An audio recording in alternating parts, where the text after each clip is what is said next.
What's up everybody, Steven Z Killer here. It's time to bring you a new reaction video. But before that, 75% of you guys watching right now are not subscribed. This means two things. You're either brand new to the channel or returning. And I do hope that this video gets you to hit that subscribe button today. Last year, we didn't hit our goal of 400,000 subscribers by the end of 2024. We almost got there, and we were so close to 100,000 new subscribers in that year. But I still need more people to join and subscribe to get my channel to hit 1 million subscribers. This upcoming year, the new goal is 500,000 subscribers, and I need you to hit that subscribe button today so we can hit it this year. I know we can do it.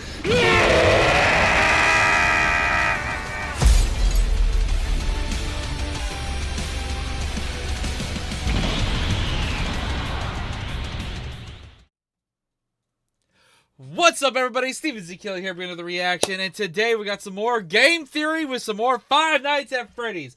With the most release of the Secret of the Mimic game, there's been so much content. Animations, theory videos, music, all that kind of stuff. And if you have suggestions, let me know about them down below. I try to tackle as much as I possibly can. And today, in particular, like I normally would only do usually 1 or 2 videos, but today is a triple upload because there was so much that dropped today that I wanted to tackle.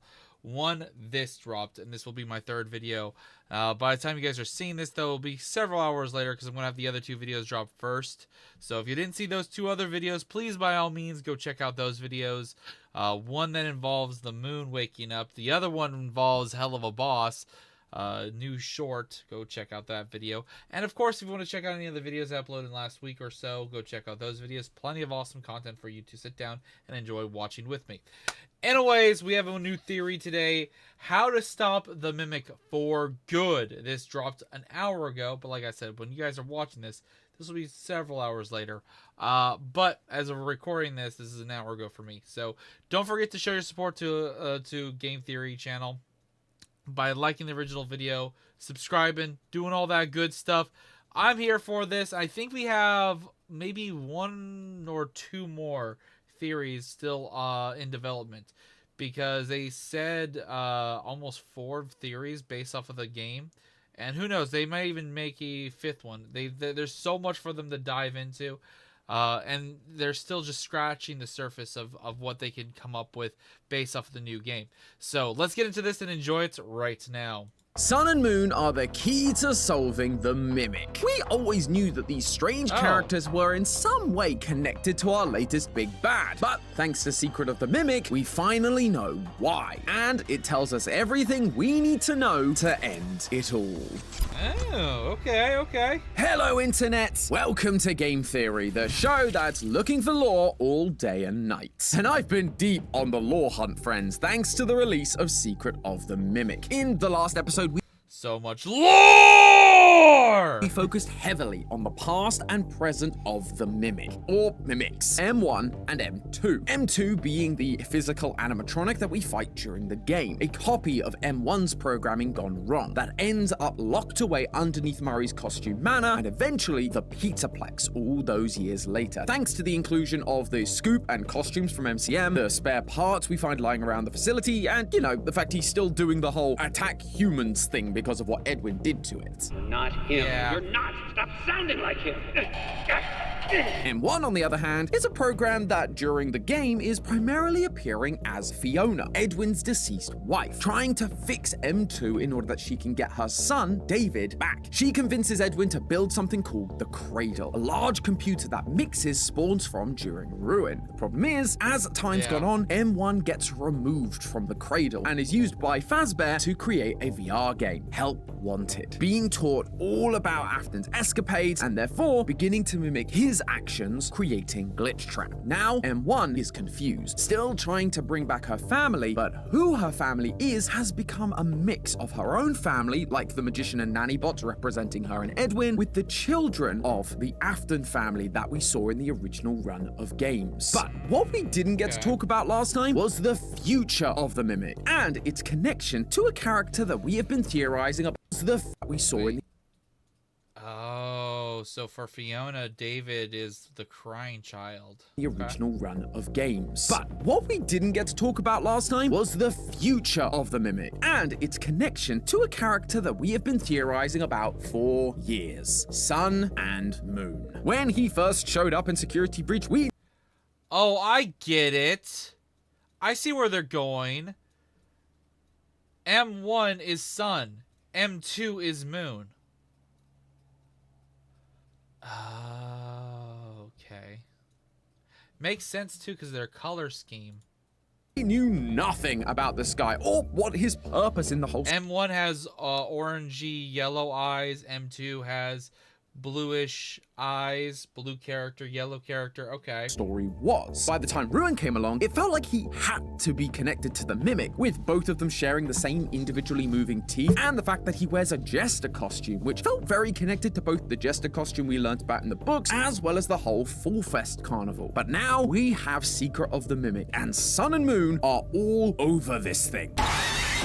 We've got OG versions of the characters, we've got symbolic minigames, we've even got a mysterious lullaby, all of which make one thing extremely clear. We were 100% right about Sun and Moon being connected to the Mimic. Throughout the game, we are being shown that these two, or three, or I suppose 4 characters are intrinsically connected in so many interesting ways, but most importantly, Sun and Moon is actually the key to not just solving the Mimic, but ending it once and for all.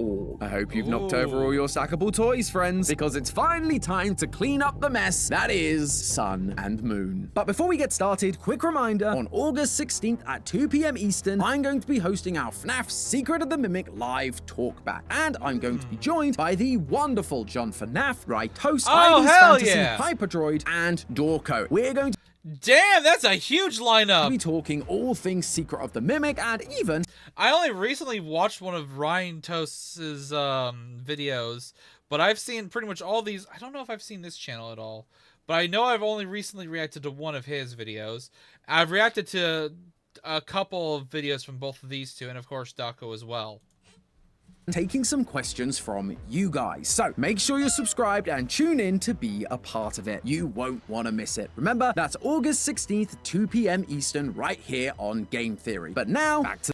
I actually hope they turn that whole discussion maybe into like a shortened video or something. That would be awesome to react to. the video. The first I don't think I'd react to the stream. instance we get of Sun or Moon appearing in this game is right as we enter Murray's costume manor for the first time. As we head over to the computer in the security office, we can find a few options to select. Maps, obviously a map of the facility. Logs, which is where we get to see all the juicy lore-filled chat logs that were found from the mailboxes strewn about the building. And then there's our main focus for today, Moon.exe. We've talked about Moon.exe in our previous episodes, but in case you missed those or the massive playthrough we did over on GT Live, it's basically a game within a game. We start in a bedroom, and while the goal is initially unclear, if you take a wrong turn, you face the wrath of Sleepy Moon, who tells you to go back to bed. Now, as you play the normal game, you can find collectibles inside of presents that you can then load into the system, and they will appear inside Moon.exe for you to use. Each one serves a specific purpose, either helping you to thwart Moon's attempts to stop you, or giving us information about Edwin and his family. In a previous episode, we've talked about the snow globe that is next to a married man and woman, where the woman looks burnt, and how it's meant to be symbolic of Edwin and Fiona Murray. But that isn't the only lore this game provides us. The initial premise of us being told to go back to bed gives you the impression that we're a child, trying to sneak out of our bedroom and go on an adventure. As we go through this adventure, we encounter a baby owl that we can save that then sticks with us throughout the journey, cooing and rubbing up against us like a pet. However, things take a weird turn when we encounter the old woman that lives in a cabin in the woods. This old woman has a head covered in spikes, kinda like you'd expect a sun to be represented. After fulfilling her tasks and fixing her 3 broken masks, she then hands you a final mask, the mask of a baby owl. At the same time, our baby owl friend seems to have gone missing, but the oven is now on, and there's a suspicious smell of chicken in the air. With our new mask equipped,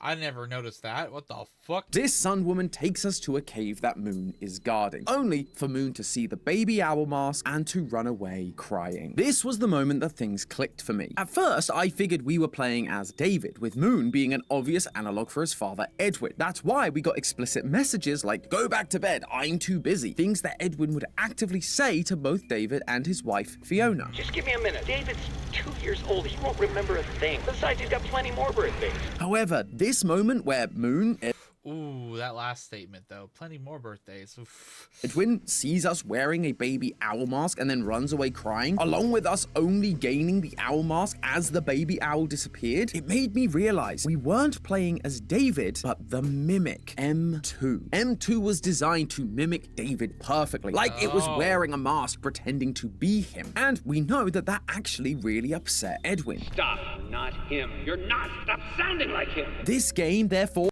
Moon.exe, is essentially M2 learning how to be David, being taught how to behave, like being in David's bedroom and being told to go back to bed. The baby owl, therefore, the one that we get the mask from, that disappears and dies, is the actual David. And the old woman's son, the one guiding us through the game that directs us on our journey once we have the owl mask, well, the game is pretty clear about who that is. Once you execute the parachute program and head down to the R&D department, we find M1, the original mimic. Now, wait, is that also now confirming that M1 possibly caused the death of the original David?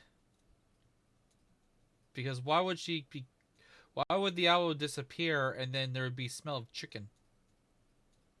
Now taking on the persona of Fiona, sitting there like we spoke about last time. And on the monitor surrounding her, we see the same Sun character. M1, Fiona, is Sun. And that actually explains how M2 learned to be David in the first place. When M1 and Edwin are arguing about whether to make M2, David is already gone. It happened, and you have to deal with it. You did it before. So how did M2 learn to copy something that wasn't around to be copied? Well, if you saw our last episode, you'll know that M2 is actually a copy of M1's program, and M1 was around while David was alive. We even see a photo of them sitting on a hill together. So Sun, the one who is controlling and guiding this game for M2, is able to use her memory of David to help inform M2. In the game itself, does bring up an interesting detail though. M1 gives M2 the owl mask, and suddenly baby owl is gone, being cooked on Sun's stove. We also know that M1 was the one that Edwin asked to go down and get David from his playground. Fiona, go get him. I left him out at the playground. This would seem to imply that David's death may not have been an accident after all, that M1 actually killed David in order that she could have a real family, a robot family, just like her. We spoke last time about how she's getting confused between different iterations of Fiona, one from the books and one from the games, thanks to this note we found in the basement of MCM. It's possible that she figured out she wasn't the real Fiona and so wanted her own family rather than just an inherited one where she didn't really belong. But I'm aware this part's a little bit more speculative. It just occurred to me while I was writing this. Anyway, the point is that Moon.exe is showing us that Moon equals Edwin and Sun equals Fiona. Well, M1's version of Fiona. This finally explains why we see our modern Sun and Moon presented the way they are. By the time we get to Security Breach Glitch Trap, or M1 has control of the Pizzaplex. She is in control of the animatronics, which is why they turn on us in the first place. But when she gets control of Sun and Moon, we see that Sun is the caretaker. Finger pain, tell stories, drink fizzy fast until our heads explode. They are the one who wants things to be perfect and wants to win the child's affections. They are also the one during Ruin who wants to be rebooted. Reboot. We need to be whole. Just like M1 Fiona wants M2 to be fixed. Moon, on the other hand, Naughty boy, it's past your bedtime. they want the child to just go to sleep and are far more aggressive, reflecting how M1 sees Edwin. She believes him to be aggressive both because of Moon.exe and, well, you know. Stop sounding like him. However, there is one more mention of Sun and Moon that's inside Moon.exe that I want to mention, because on the surface, it is slightly confusing. What's not confusing, though, is having gourmet quality meals prepared by award-winning chefs delivered straight to your door Hey, if you want to check out their sponsorship, definitely do so. Okay, I see. It's right around here. Okay.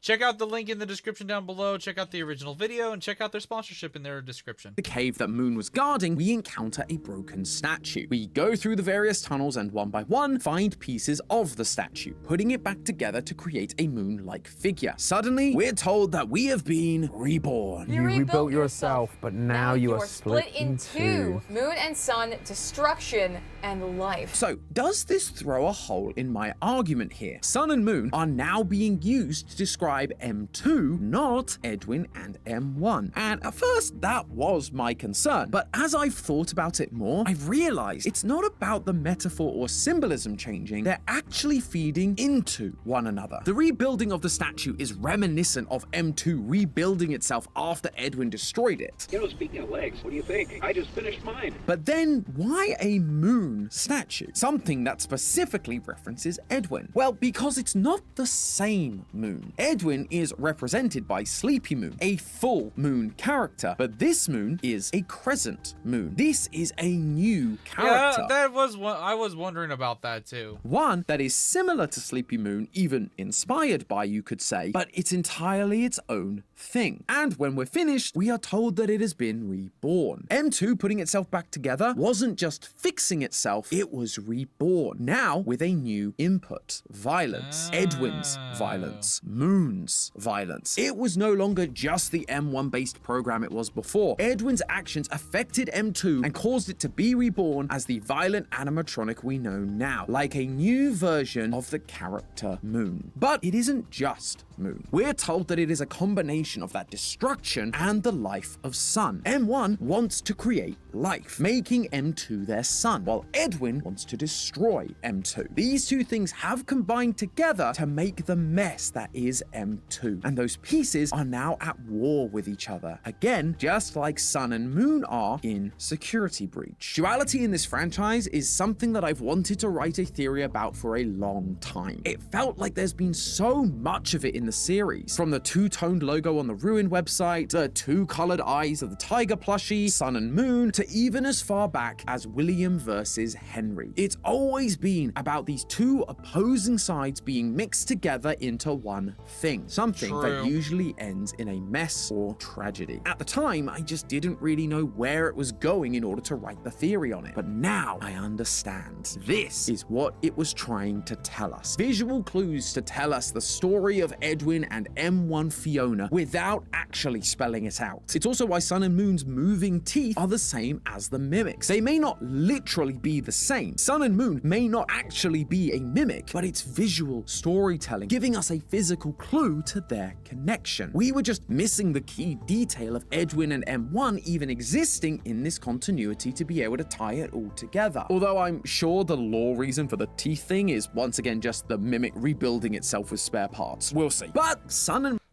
Moon isn't done teaching us about the mimic just yet, because in Ruin, we get to see that these opposing sides can turn from a mess into something new. We see Sun struggling to keep control while Moon is acting dangerous, again, like we've been seeing with M2, the original program unable to keep control, with the violence taking over and attacking people. But after Cassie is able to plug in the data diver, Fazwrench, they reboot and Eclipse is born. They are calm, fun, friendly, protective, exactly as they were supposed to be. We fixed them. But did you notice the key detail? Eclipse isn't Sun now fully in control, nor is Moon completely gone. It's both combined as the eyes. Both halves mixed together in order to create something new. Sure, Sun was trying to help us and was the good side of both of them, but we're being shown that you actually need both sides in perfect balance in order to make things work. And this idea is reflected in Secret of the Mimic 2. When down in the basement, we encounter Sleepy Moon in the flesh, or cloth, or whatever it is he's made out of. And one of the telltale signs he's close by is you can hear him singing. Oh, he's near. He's near. It can be hard to make out the exact lyrics he's singing while you're trying. I I wasn't talking about lyric. I was about to say, well, it's not hard to figure out where he's coming from. That was actually not that difficult. Desperately not to lose all your progress, but the melody should definitely ring a bell. It's actually the most popular lullaby of all time, simply called Wagenlei, or lullaby in English. You may have also heard it known as Brahms' lullaby, named after its composer, Johannes Brahms. And it goes a little something like this. Lullaby and good night, with roses bed eyes, with lilies o'erspread, his baby's wee bed. Lay thee down now and rest, may thy slumber be blessed. Lay thee down now and rest, may thy slumber be blessed. Thank you, thank you. Now, you could say that the use of this song was just they needed a lullaby from Sleepy Moon to sing, so they picked the most obvious one. But where has that ever been the game theory way? You see, this song wasn't written to be sung on its own. It was designed as a mother and father duet. While the mother would sing the lullaby, alongside it, the father would sing an old German folk song called Sis Andischt, which is a song that the original mother actually used to sing to Brahms when they were together. This would then work as a counter melody underneath the primary melody of the lullaby. Counter melodies are super interesting because rather than a harmony which works in lockstep with the melody, the counter melody is literally a second different melody that plays at the same time. If you try this with just any two songs, you're going to have a lot of clashes and mess, and it's just not going to work. But when done right, these two parts that don't feel like they should go together suddenly begin to almost dance. They bounce off one another, creating something totally Almost new. like a It's DNA not thing working together right in there, harmony, the but they music. do work together, despite appearing diametrically opposed. But right now, with Mimic as is, it clearly is a mess. These two forces are working against each other, not as a counter melody, but as clashing melodies. So if Eclipse and the lullaby are showing us we need to bring these pieces into alignment, how do we do that? Well, I think the answer lies in the secret ending of Secret of the Mimic. In order to get M2 to calm down enough that we can insert new programming into it, we have to play a bedtime story for it. The bedtime story itself changes each time, but what doesn't change is the people telling the story. The pre-recorded tapes that we find throughout the Murray household to get here include Edwin's voice and Fiona's voice, both of them working together to tell a story, telling M2 that violence doesn't solve anything in order to bring balance to M2. The lullaby also hints at this because it actually has one more name that I neglected to mention. It's sometimes known as the Cradle Song or Cradle Lullaby, just like Cradle.exe, which we spoke about last time, is Nexes, a program designed to soothe M2, keep it under control, but required M1 and Edwin to work together to implement. M1 wants to restore M2. Edwin wants to destroy all versions of the Mimic. These two things shouldn't work together. They feel like conflicting views. But when these characters come into alignment with one another, the song begins to form. M1 cannot restore M2 on her own. Sure, she may have the glitched code, but Edwin's voice was crucial for the plan working. We need to bring M1 and Edwin back together in order to truly stop whatever M2 has become, and to put both M1 and M2 to rest finally. But you may have noticed a problem with that solution. As far as we can tell, Edwin is dead. Due to a minor detonation, there is damage to my office interior, as well as a small fire. Well, Response, please. unless we find a body or a corpse or some way to indicate that he's truly dead, we're not going to assume he's fully dead yet. There's a possibility that he's still alive. Not a guarantee that he's dead or alive. M2 blew up part of the house and refused to help Edwin while it burnt and collapsed around him. But remember what franchise we're talking about here, friends. Just because someone is dead doesn't mean they're truly gone. In fact, Moon basically tells us as such with the lullabies he's singing. Oh yeah, this thing still has a lot to give in terms of lore significance, and it's Edwin could come back because of, yeah. Okay. To do with the more meta side of it, why it was written and who it was written for. Brahms wrote this lullaby for his close friend Bertha Faber. Brahms and Faber used to date many years before, which is when she used to sing Sis Arndish to him, a song about a shepherd and his lover. When they reconnected years later, she was married to someone else, had a child with another on the way. Brahms wrote this lullaby for the birth of that second child, but it wasn't a completely selfless, sweet act. He wrote it so that when she and her husband sang it together to their baby, he would also be there. It was a way of making sure he was connected to her always, even when he wasn't physically around. If Moon is supposed to represent Edwin, and he's the one singing this song, it makes me think that we're being told that while he may be physically gone, he's not completely gone. He's just somewhere hidden, somewhere we wouldn't expect. And that somewhere, I believe, is Princess Quest, because I think that Edwin is the king, otherwise known as Old Man Consequences. What? Okay, before you start writing in the comments about how I followed in Matt's footsteps and I've lost my mind to this franchise, hear me out. I'm not the only person to have had this idea. This idea was actually brought up Oh my fuck! during our recent live theory crafting session by fellow FNAF theorist Gibby's Horror Homestead. Oh, I see that, Gibby Horror's Homestead. Edwin as Old Man Consequences. Hello, Gibby. Great for you to join us.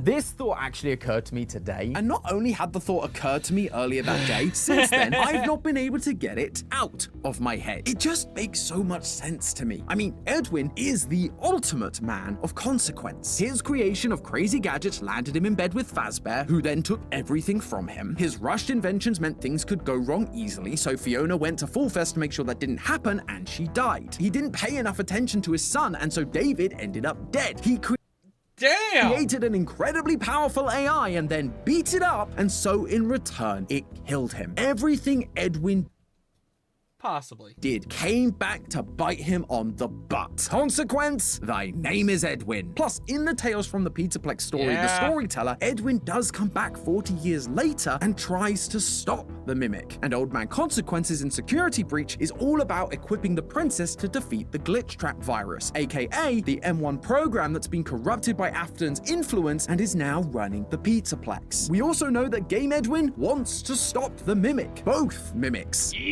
I let a machine raise my kid. You're not real. What was I thinking? He realized what he'd created and that it couldn't replace the real thing, which is why he didn't want to fix M2. Instead, just going along with the plan to create mexes to pacify it. Now, I'm not saying that Edwin is possessing Princess Quest or anything like that. Modern FNAF requires modern solutions, and so I believe it's more likely that, like M1 isn't really Fiona, but the M1 program mimicking Fiona, that this is another program designed to imitate Edwin, like a digital signature of sorts. In the real world, programmers will sometimes physically put part of themselves into their code. They will leave a line of code or even just a few letters or symbols so that when someone else takes a look, they will know whose code it is. We actually see Gregory do this in GGY. When the animatronics begin behaving strangely, the characters take a look at the code and find the letters GGY all over the place. It's not really doing anything, it's just a digital signature to let you know that this was Gregory's doing. At this point, M1 has been integrated into basically every part of Fazbear Entertainment's technology. M1 is running the show, corrupting everything, but M1 was Edwin's code. He created it, and so I'm suggesting that deep in that programming lies a little piece of himself, almost like a failsafe that's there trying to fight back. Old Man Consequences. In FNAF World, he was buried deep in that code, but as time's gone on, he's slowly come more and more to the surface, able to help more and more. He helped Vanny fight back against the Glitch Trap virus. We even saw Moon, the character we've talked about representing Edwin, giving over Glitch Trap to Vanny so that she could crush it and be free of its influence at the end of Princess Quest 4. And I think in whatever sequel Steelwell has planned, we're going to have to help Old Man Consequences one last time to free M1 of Glitch Trap's influence and bring Edwin and M1 together to stop M2. They may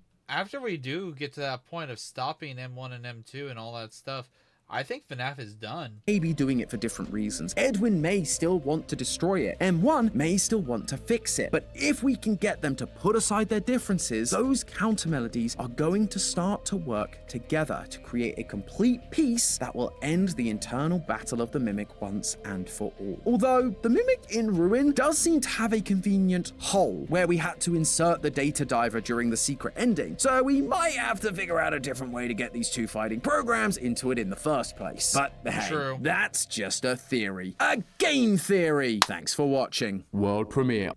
Alright, and there's going to possibly be one more game theory on FNAF Secret of the Mimic before that big live stream. So, anyways, hope you guys enjoyed this reaction. Once again, this is a third upload. Hopefully you guys enjoyed the triple upload today. A lot of content that I had tackled today, and I will be streaming later some more repo, so stay tuned for that. And hope you guys enjoy the stream later and or this video. If you made it to this point, shout out to you. Thank you so much, and I'll see you guys next time. Go watch another video. Bye!